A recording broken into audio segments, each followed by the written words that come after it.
እመነኝ፣ እኔ እናንተ አይን ላይ አንተያየም። ምንድነው የምትለው? ካሌ በረን ያለውት እኮ ልጅቱን የሚያስመልጥ ሰው ገብቷል። ሌሎችን ልጆች ጥራ፣ በፍጥነት ግባ። ይቺ ልጅ እንዳታመልጠ፣ ካመለጠች ሰውየው ይሞታል። ሁሉም ነገር ያከትማል። ፍጠን ዝና፣ ፍጠን ዝና፣ ፍጠን እያልኩ ነው። ፍጠን። ይኸውልሽ ትህትና፣ በጣም ተረጋጊ። በቃ ስልኩን ሰዎች እንዳያገኙብሽ። ይኸውልሽ ከቻለን ፖሊሶች ይዘን እንመጣለን። እሺ ቶሎ ድረሱልኝ። ቤት ያከራየን ደላላ ደውሎ ነበር። ምን ፈልጎ ነው? ምን አለሽ ታዲያ? ስምሽ ሉላ ነው አይደል አለኝ። እንዴት ስምሽን አወቀ? እና አዋልሽው? አይደለሁም አልኩት። ምናልባት ዝና እየፈለገን ከሆነ ብዬ ሰምቻለሁ። ቆይ ላንኳኳል። ሞገስ፣ ይኸው የዝና መኪና ናት። እቺ ከኋላ በር እየገባ ነው። ሞገስ፣ ስልክ ዘግቶብኝ ደውለት። ሞገስ፣ መግባት ነበረብኝ እኮ ብቻ ወንድም ያን ነገር እንዳይሆን። ሞገስ፣ ተረጋጋ። ምንም አይሆን። ምንም አይነት ድምጽ የለም እኮ ሰው እየመጣ መድብል ባጠር መድብል ራሱ ዝግ የሚችለውን ሁሉ አድርጋለሁ። ፈጣሪ ከረዳት ትትረፍ። ዝና አይቷታል። መድብል ትህትናን ለማስመለጥ ህይወቱን መስዋዕት አድርጎ ትህትና ወዳለችበት ቦታ በድፍረት ማንም የማይረገጠውን ቦታ ረግጦ የቻለውን ሁሉ ሞክሮ ነበረ።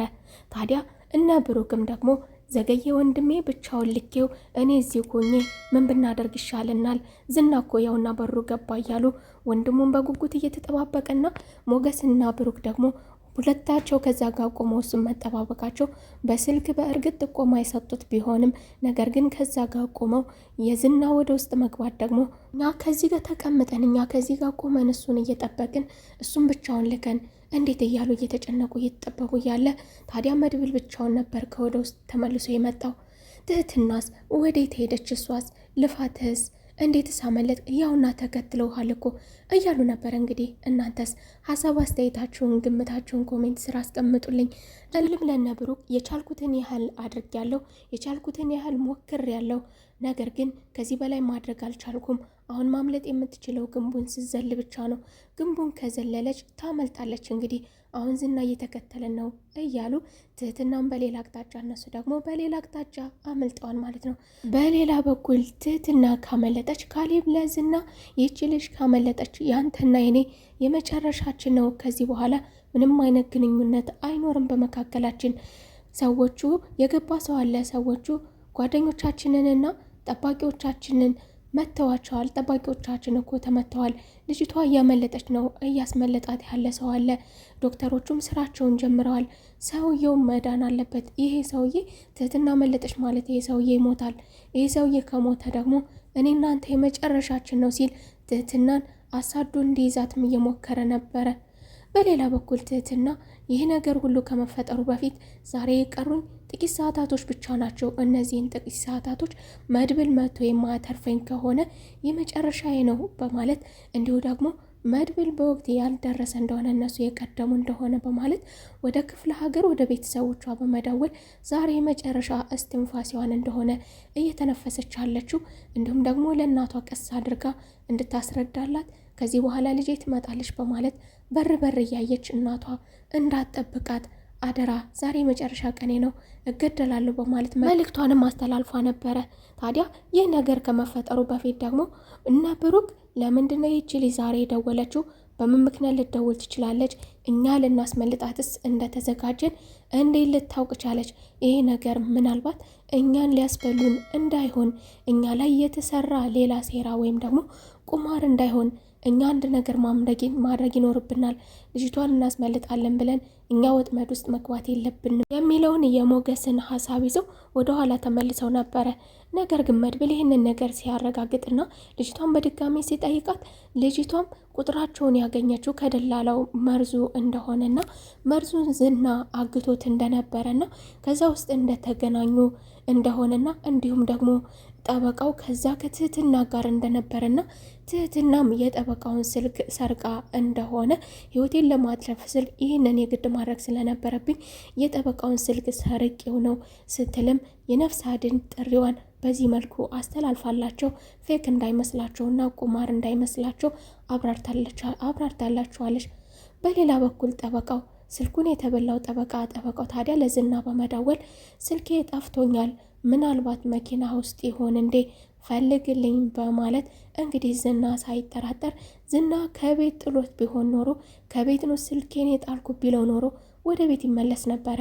ነገር ግን ጠበቃው ስልኬን ከዚህ ከመኪና ውስጥ ነው የጣልኩት በማለት ዝናን እንግዲህ በድምፁም በተለያየ ነገር እያማለለ እንዲሁ በመጠጥም በተለያዩ ነገሮች እያጨዋወተ ቢዚ አድርጎታል። ሞገስም ይህንን ነገር ባይስማማበትም ምናልባት ልንበላበት ነው ያለው ቢሆንም ሀሳቡን፣ ነገር ግን መድብል ልጅቷ የነገረችውን ነገር አንድ በአንድ ይህንን ነገር ማጤን ይኖርብናል ካለ በኋላ ታዲያ የደወለችበትን ስልክ ሲያስተያይና ከሞገስ ጋር ከዚህ በፊት የተደዋወሉበትን ጠበቃው የሞገስን የክስ ሂደትና በገንዘቡ ዙሪያ ላይ ሲሰራ ስለነበረ ስለዚህ አንድ አይሉ ሁለቱንም ስልክ የጠበቃውን ስልክ ሞገስ ስለሚያውቀው ታዲያ ቼክ ሲያደርስ የጠበቃው ሁለተኛው ስልኩ መሆኑንም ካረጋገጡ በኋላ ትህትናን ለማስመለጥ የትህትናን ነፍስ ለማትረፍ ወደ ዝና ቤት ተያይዘው ሁላቸውም ከሄዱ በኋላ ታዲያ ሞገስና ብሩክን ከውጭ እንዲጠብቁት መድብል እኔ ብቻ መግባት ይኖርብኛል፣ እኔ በተለያየ ጥበብ አድርጌ እንዲሁም ደግሞ የምሰራው ነገር ያለ መስዬ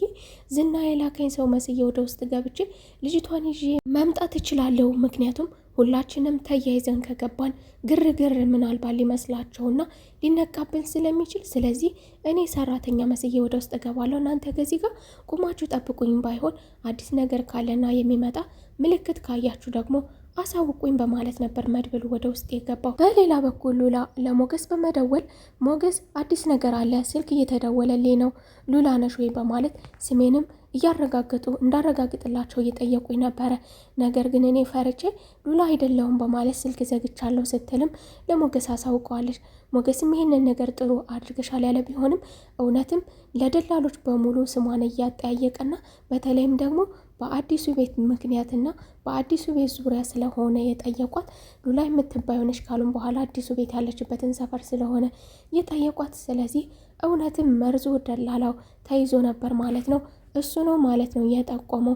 ስለዚህ ትህትና የተናገረችው ነገር በዚህ በኩል እውነትም እንዲሆን አረጋግጦላቸዋል። ባይሆን ትህትናን ለማውጣት ነፍስ አድን ስራ ለመስራት እየሄደ ስለሆነ በር መክፈት እንደሌለባትና አሁንም እንዳደረገችው ሉላ አይደለሁም እንዳለችው እሱ ከዘመቻ እስኪመለስ ድረስ ራሷን እንድትጠብቅ ይህ ነገር ዝና ያሰማራቸው ደላሎች እንደሆኑ እውነትም ስሟን እያፈላለገ እንደሆነና ራሷን እንድትጠብቅ ነግሯት ሞገስ ወደፊት ወደ ዘመቻው ገብቷል። መድብልም ጥበቃዎቹን እንደጣላቸውና ትህትና ያለችበትን ክፍል ለይቶ ሊያውቅ ስላልቻለ እሷ ጥቆማ እንድትሰጠውም አድርጓታል።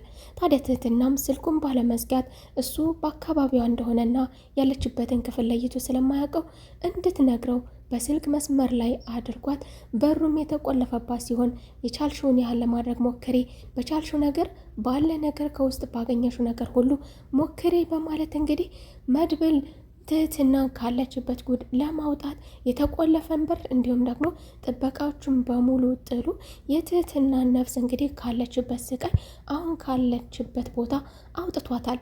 ነገር ግን መድብል የመጨረሻ ጥግ ድረስ ነፍሱን አሳልፎ የቻለውን ያህል ከሞከረ በኋላ ልጅቷ ጋር በተለያየ አቅጣጫ ተለያይተዋል። ዝና በአካባቢያቸው ደርሷል። ዝናም ደርሶባቸዋል። መድብልን እየተከተለው ነው።